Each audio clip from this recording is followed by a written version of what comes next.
Ron Harris here from MuscularDevelopment.com. Coverage of the 2021 Olympia weekend brought to you by High-Tech Pharmaceuticals.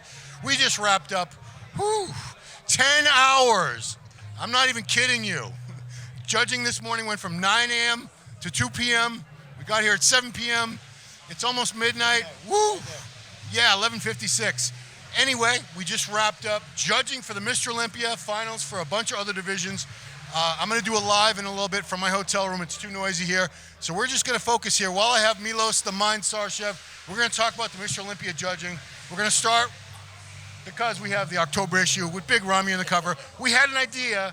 He was probably going to win again, and it's looking that way, guys. Okay, did I hold it up long enough? You got a good look, everyone? Okay, here we go. Milos. Is this cold for you here? It's cool. We're cool. It's very cold, yeah. It's Ice Age. Winter is coming.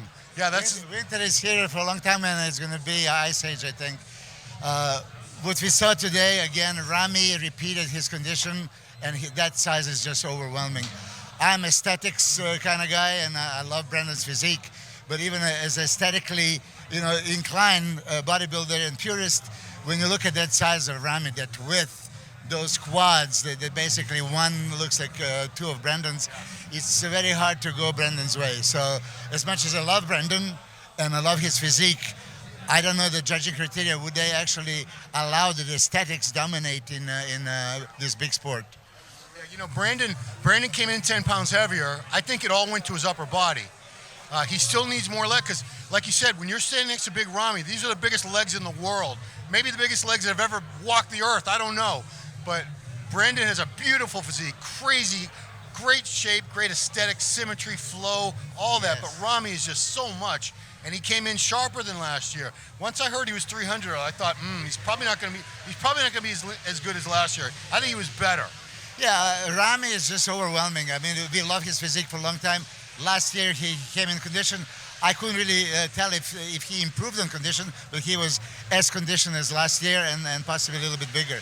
So width, thickness, crazy legs, good V-taper, good abs, I think Ramy wins the show. So the Persian Wolf, Hadi Choopan, a lot of people thought he might fight for this title. He's not in the fight for the title. It's pretty clear. Yes. But, you pointed out his legs look a little down, and I agree with you. I thought he looked better last year. I was sure that the fact that he got here 5 weeks ahead of time or something like that, I thought he would look way better than last year.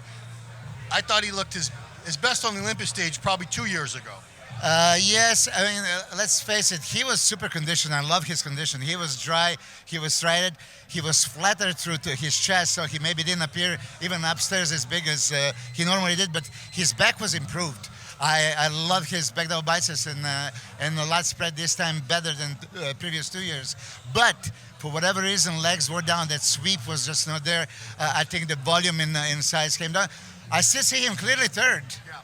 And don't forget, he was like fourth of the prejudging last year, and then he got the second. So I think that probably Big Steve and the judges would tell Hani, probably fill him up a little bit for the finals, and that conditioning with a little bit of exercise, he can possibly start moving up and be a contender. For me, as we know by the positioning on the stage, he was not third and fourth. He was looking maybe for a fifth, because in the third and fourth spot were Nick and Hunter.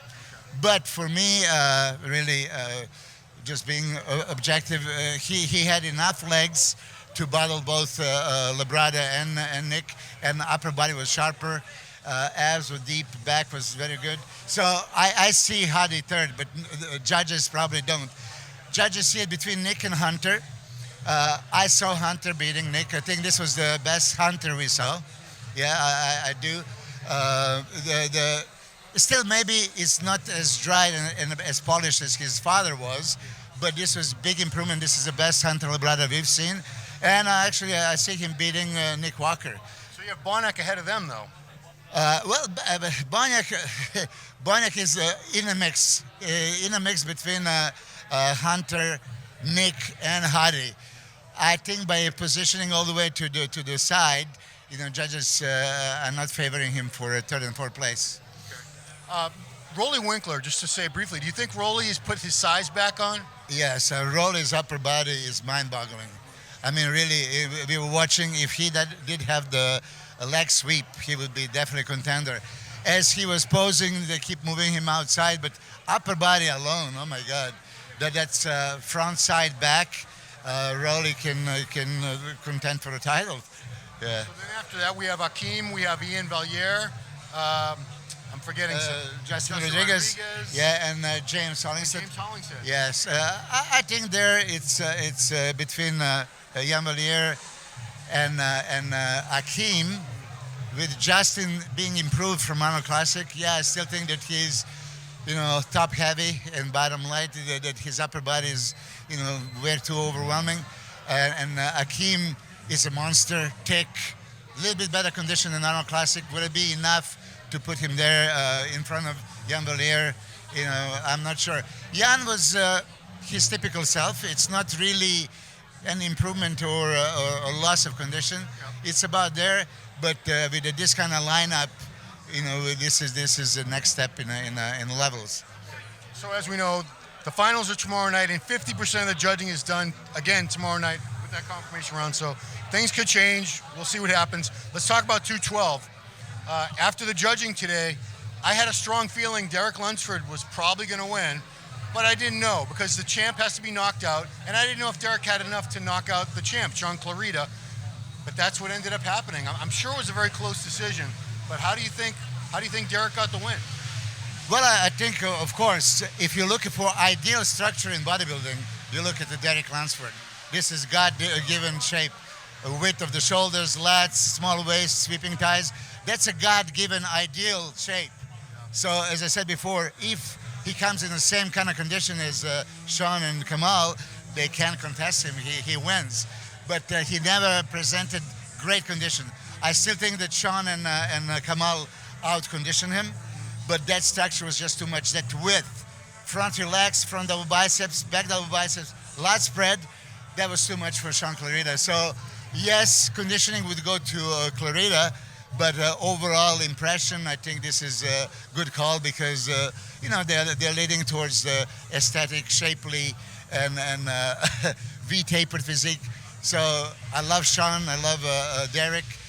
It could have gone either way. I wouldn't be surprised if after pre-judging, Sean had a nod, I think. And it was just like, what kind of Derek Lunsford is going to show up at night? And he came sharp. He started, and pose for pose, he was giving Sean a run for the money and beating him. I don't know why they turned the music back on. The Olympia theme song. Anyway, so Kamal third. Fourth place was Angel Calderon Frias from Spain. Yes. Right to the decision, 50-year-old Kamal came at his all-time best. I think this was phenomenal. He didn't have that sweep on the thigh. He didn't have a tight hamstring like the rest of the body. And he competed against two of the great guys, Sean and Derek, top-notch. Angel Calderon, solid fourth. And Nathan, surprise of the show, he came all the way to fifth, beating some, good guys like Ahmed Ashkanani, and he has a huge future. Yeah, and I want to commend Nathan because this is his first year. He's a rookie. He won his pro debut earlier at the Indy Pro that we were at, and he's 5'8". He's very tall for 212. A lot of people thought he was going to get destroyed at the Olympia. So it just goes to show you, shape, condition can go a long way because he's not a massive guy compared to someone like a Sean or a Derek. And he proved it. I mean, I love his physique. I love his conditioning. And he wasn't in running for top 5, but then they keep moving him. It's the right decision. I was delighted to see him being called in the top 5. Yeah, so congrats, Derek Lunsford, new 212 Olympia champ. As far as the Mr. Olympia, we'll find out tomorrow night. We got all kinds of judging happening tomorrow. We got more divisions in the morning. MuscularDevelopment.com and the No Bull forums. We have a play-by-play thread going. We have a contest gallery with professional photos by Jason Breeze. On our Instagram, we got a ton of professional photos by Hector Mendoza. All kinds of good stuff. Want to thank, of course, High Tech Pharmaceuticals for all their support and sponsorship. Makes it possible for us to be here. Appreciate you guys watching, and we'll be back again tomorrow. It's actually technically today. It's already Saturday. Bring the jacket. Bring the jacket. It's kind of cold. Winter is here. Yeah, right. He's going to be saying winter for the next 5 years. He's probably going to keep winning. Anyway, Milos Sarcev, thank you so much for your opinions, your insights. Yeah. See you guys tomorrow. See you guys tomorrow. Thanks for watching.